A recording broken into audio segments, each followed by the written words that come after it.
వస్తుంది. PMG adapt చేస్తాం. దీన్ని అందరూ కూడా ఎక్కడికక్కడ మీ అది ఈరోజు 50 కోట్ల పైన పెడుతున్నాం, రేపు 10 కోట్లు కూడా తీసుకొస్తాం. ప్రాజెక్ట్ స్టార్ట్ అయితే ప్రాజెక్ట్ ఎప్పుడు ఎండ్ చేస్తాం కూడా క్లారిటీ ఉండాలి.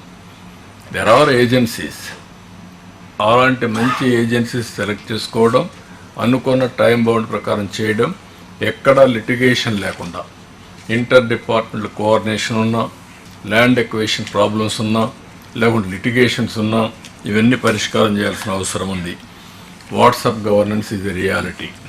I'm requesting all of you, me departments అన్నీ కూడా ప్రాసెస్ రీఇంజనీరింగ్ చేసి ఆల్ సర్వీసెస్ని వాట్సాప్ గవర్నెన్స్ ఇచ్చే పరిస్థితి రావాలి. దీనివల్ల చాలా వరకు మనకు సమస్యలన్నీ పరిష్కారం అవుతాయి. ఇంకొక పక్కన మీరు చూస్తే ఎలక్షన్ మేనిఫెస్టో కూడా నాన్ ఫైనాన్షియల్ అన్నీ మీరు చేసేయాలి. ఒకవేళ క్యాబినెట్ గవర్నమెంట్ తీసుకొస్తారు, అందరం కూడా ఎలక్షన్ మేనిఫెస్టో మేజర్ ఇష్యూస్ ఏవైతే ఉన్నాయో అవి మేము కన్సర్న్గా పెట్టుకొని ఎప్పుడప్పుడు ఫండ్స్ రిలీజ్ చేయాలి చేస్తాం. కడవన్నీ మొబిలైజ్ చేస్తాం. కడవన్నీ మీరు కంప్లీట్ చేస్తున్నారు. ఇంకొక పక్కన ఎక్కడికక్కడ మీరు అందరూ కూడా ఇన్నోవేటివ్ ప్రాక్టీసెస్తో ముందుకు పోతారు.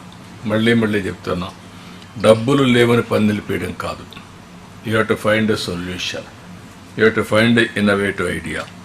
దీన్ని ఏ విధంగా బెస్ట్ ఫైనాన్షియల్ ప్రాక్టీసెస్ ఇప్పుడు మాట్లాడుకున్నాం, ఏదైతే viability gap funding, PPP model ఏ విధంగా చేయగలుగుతాం, అన్ని ప్రాజెక్టులకి ఇది వర్తిస్తుంది. గవర్నమెంట్ ఆఫ్ ఇండియా కూడా 20% ఇస్తారు.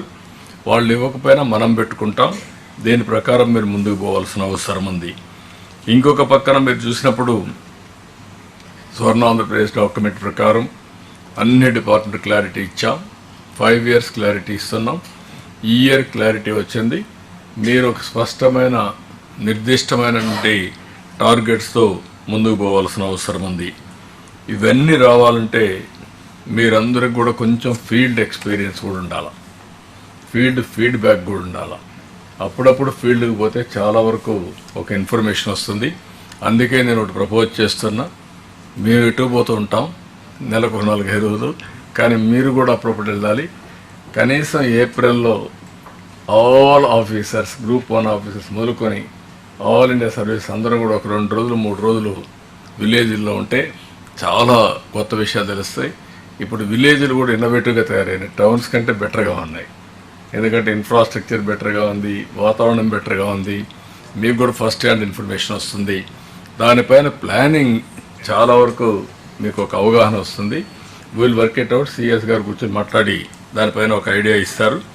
రెండోది 31st లోపల, మార్చి లోపల గవర్నమెంట్ ఆఫ్ ఇండియాలో ఎంత డబ్బులు సంపాదించుకోగలుగుతామో మనం వర్కౌట్ చేయండి. మీకు ఎక్కడన్నా నా ఇంటర్వెన్షన్ కావాలంటే చెప్పండి, నేను కూడా మాట్లాడతాను. అవసరం లెటర్ ఇస్తాను, నేను వస్తాను. అదే మరి మన ఎంపీస్ ఉంటారు, మీరు వాళ్ళని ఉపయోగించుకొని ఇది కూడా మీరు చేయాల్సిన అవసరం ఉంది.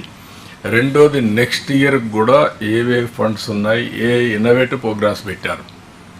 మనం ఏదే విధంగా అయితే స్వర్ణ ఆంధ్రప్రదేశ్ పెట్టుకున్నామో వాళ్ళు వికసిత్ భారత్ పెట్టుకున్నారు. దానికి కూడా ఫండ్స్ అన్నీ కూడా ఆర్డర్ ఆఫ్ ప్రయారిటీ, ఒక ఆర్టిఫిషియల్ ఇంటెలిజెన్స్ హబ్ని, అదే మరి సెంటర్స్ని, ఇవన్నీ పెట్టే పరిస్థితి వచ్చారు. అవి కూడా మనం ఎంతవరకు సంపాదించుకోగలుగుతాం దాన్ని సంపాదించుకోవాల్సిన అవసరం ఉంది. ఇది కాకుండా మనం మార్చికి ఏదైతే తెలుగు ఉగాది రోజున P4 కూడా ఇనాగరేట్ చేయాలనుకుంటున్నాం. ఈ ప్రోగ్రాం వచ్చినప్పుడు ఇంకొక పక్క వియత్నాం కానీ కొన్ని దేశాల్లో హ్యాపీ సండే కూడా ఒక ప్రోగ్రాం పెట్టారు. వీలైతే ఆ రోజున హ్యాపీ సండే కూడా తీసుకొస్తాం. ఒకప్పుడు చేసాం. కనీసం మనుషుల్లో ఒక సండే ఫ్రీగా ఉండి ఎక్కడికక్కడ కమ్యూనిటీతో కానీ ఇంటరాక్ట్ అయితే చాలా వరకు ఒక సాటిస్ఫాక్షన్